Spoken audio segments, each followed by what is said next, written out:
మీయందు దయచూపవలనని యెహోవా ఆలస్యము చేయుచున్నాడు. ఆయన నిమిత్తము కనిపెట్టుకుని వారందరూ ధన్యులు. యెషయా గ్రంథం 30:18. దేవుని కోసం కనిపెట్టి చూడడం గురించే మనం ఎప్పుడూ ఆలోచిస్తూ ఉంటాం. అయితే ఇంతకంటే ఆశ్చర్యకరమైన మరొక విషయం ఉంది. దేవుడు మన కొరకు కనిపెడుతూ ఉండడం, ఆయన మన గురించి ఎదురు చూడడం.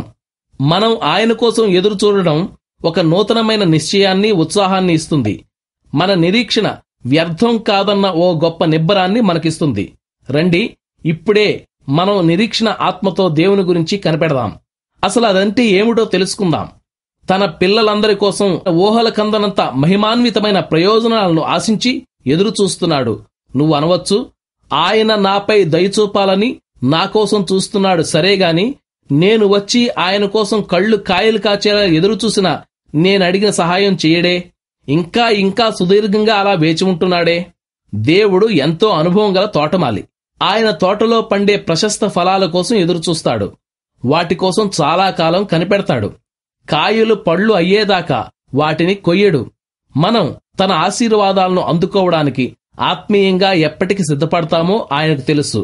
ఆ ఆశీర్వాదాలు ఎప్పుడు మనం దక్కించుకుంటే అవి మనకు శ్రేయస్కరంగా ఉంటాయో ఆయనకు తెలుసు. ఆయన ప్రేమ సూర్యకాంతిలో ఉండి ఎదురు చూస్తుండగా ఆయన ఇచ్చే ఆశీర్వాదాలు అందుకునే విధంగా మన ఆత్మ పరిపక్వం అవుతుంది. ఇది ఎంత అవసరమో, శ్రమల మేఘాలు ఆవరించిన వేళ వాటి నుండి కురిసే దీవెనల జల్లుతో తడవడం కూడా అంతే అవసరం. ఒకటి గుర్తుంచుకోండి, మీరు ఆశించిన దానికంటే ఎక్కువ కాలమే దేవుడు మీకోసం ఎదురుచూస్తాడు. మీ దీవెనలు రెండంతలు అయ్యేందుకే ఎదురుచూస్తాడు.